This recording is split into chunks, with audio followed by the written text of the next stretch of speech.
how to carry on the momentum after you've hosted an event, a speaking festival, a symposium, a conference, whatever it is that you're hosting.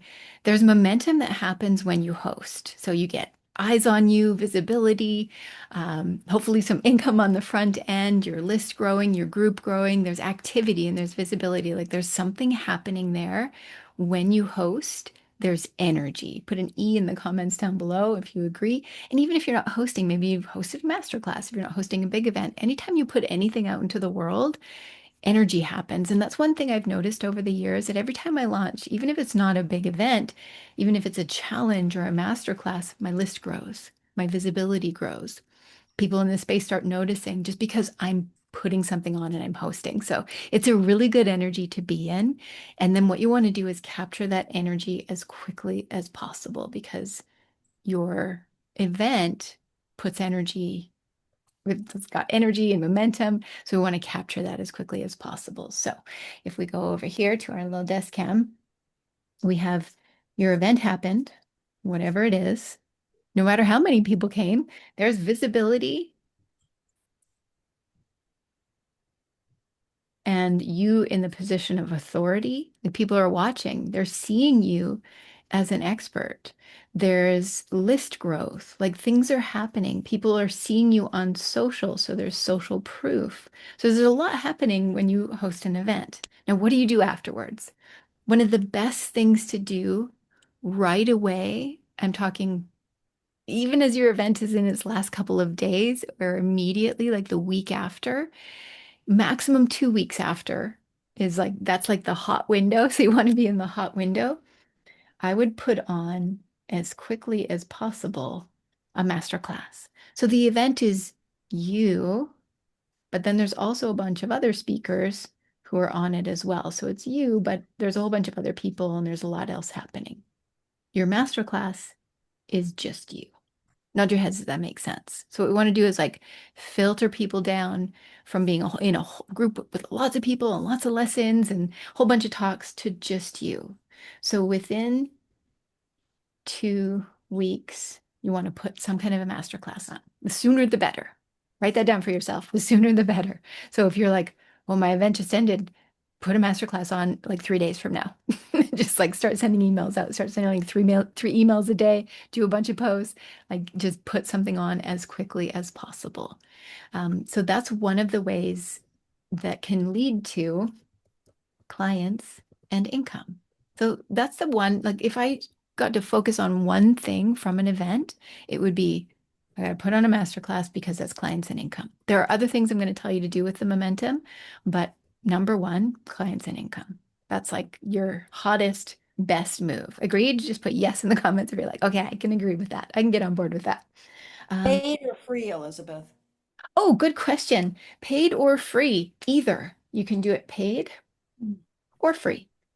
If you haven't done very many masterclasses in your community and you're just getting started with masterclasses, do it free because it's kind of like your testing grounds. If you've been doing it for a while and you have a bigger list and you know you can get butts in seats, you know you can get people there, go ahead and do it paid because people who pay attention. They show up. People who register for a free masterclass, you're seeing like a 10% or less show up rate, sometimes a lot less. People who pay to attend a masterclass, there you're going to see a more of a show up rate. But you need to be organized and you need to run some ads and promote a lot, either way. So I like to start free because it's testing grounds, and then you can move to pay. Move to paid. Now, those of you who are hosting events, Lakshmi's asking, when does it end? After the lives or after the videos come down? I like my events. So after the event, after the last person speaks, I continue. Well, it depends on how long your event was. How many, if let's say your event was 7 days, I would promote like crazy for another 7 days. So if the event doesn't, so the last person speaks, I would go another 7 days of boosting. 14 days. Beautiful. I go another 7 days of boosting. So typically, like whatever your event length is, another week of boosting. So your event happens. Let's just say event, 14-day event plus 7 days of boost. Then the event ends. Make sense, everybody?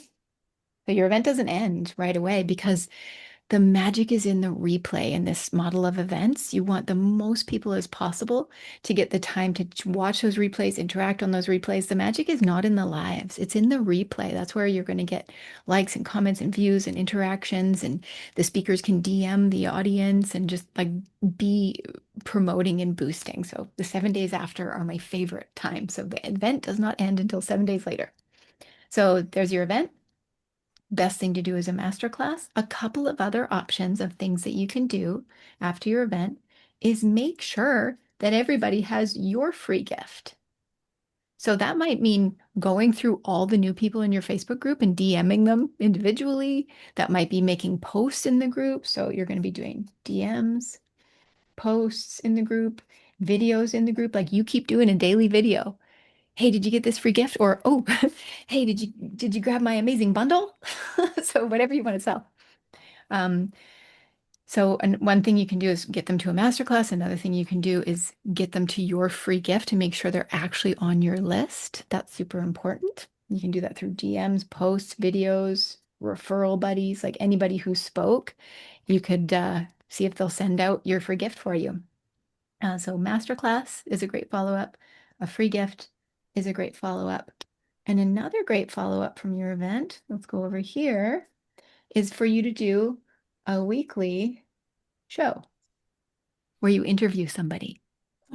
So all those speakers who couldn't speak, or just anybody else who, and maybe you don't make them pay, just anybody else who's a leader in your industry, you can do follow-up interviews and you can keep your group activity going by doing a weekly show, either interview style or solo, where you're talking about something that's important to you or that a lesson that you're going to teach to your audience. So there's all sorts of cool things that you can do with a weekly show. And if you've taken our festival host training, you also have a show host training. It's somewhere in your library. So you can create basically it's a podcast, but I like to do live video podcast into a group. So I don't even call it a podcast, I call it a show. So you can do a weekly show. You can also continue on with engagement posts. Now, here's one thing also, naturally, in between events, your group activity will calm down. It'll slow down, and that's okay. It's normal. So don't worry about it too much. Like in between events, sometimes our group kind of gets sleepy, like nothing's really happening in there. And I don't care. I'm still doing posts and videos into there, but I know that when the next event happens, it'll swell again and the group will pick up. So I'm totally okay with whatever happens in the group. But you can do engagement posts. You can do them daily. Things like questions or who has an event or like things that people would want to comment on or how do you deal with XYZ and get all your speakers to comment on that kind of thing. So engagement posts, weekly show, masterclass, make sure everybody has your free gift. Those are my top 4 ways to continue the momentum. And then, of course, the biggest one is really getting clients and income coming in. Is this helpful, everyone? And you can see this even if you're not an event host at this moment, you could actually put anything in there. Like if you host a masterclass, your next thing to do is just continue the momentum. Tell me what your number one takeaway from this is. Go ahead and pop it in the comments. Oh, yeah. And if you're in the event, same thing, masterclass, get a free gift, get people to watch your weekly videos, and keep doing engagement posts on your own social. So this is exactly the same if you're just a speaker in the event. I would also add, and I would do this for event hosts as well, I would make sure that I friend request everybody in that group. Because if you do, then they're going to get your DMs. And so that's one. And then I would also, over here, I would be DMing everybody who watched my videos, everybody who joined the group, everybody who participated as an event host or as a speaker. So there's lots of ways to continue the momentum. Great questions. So what's your number one takeaway? Carolyn says weekly follow-up interview. Yeah, just like a once a week interview. It's like about an hour of your time because you get on with your guests and you chat a bit and then you do your recording or your live or however you set it up. Doing that kind of thing is a great way to continue the momentum and continue the momentum for yourself as well. That's a nice way to keep in touch with lots of different speakers. So yeah, weekly follow-up interview is Carolyn's biggest takeaway. What's the rest of yours? Lakshmi was thinking about interviews. It's perfect. Like that's, I would say that's probably the one of the number one fun ways is to continue to do something weekly and do an interview. And it maintains the momentum, but it also serves the purpose of showing you in leadership. And so you really rise as that leader in your industry, which is great. Cool.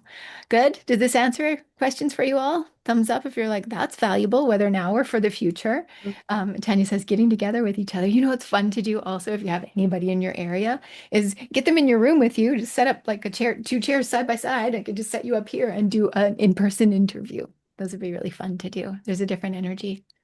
Just make sure you both look at the camera. It's kind of weird to talk to each other by looking at the screen, but otherwise you're looking sideways, and unless you've got like a good camera set up, you can do in-person interviews with one camera, one microphone. Super simple. Okay, so that is maintaining the momentum after an event. I hope that that's helpful for you all.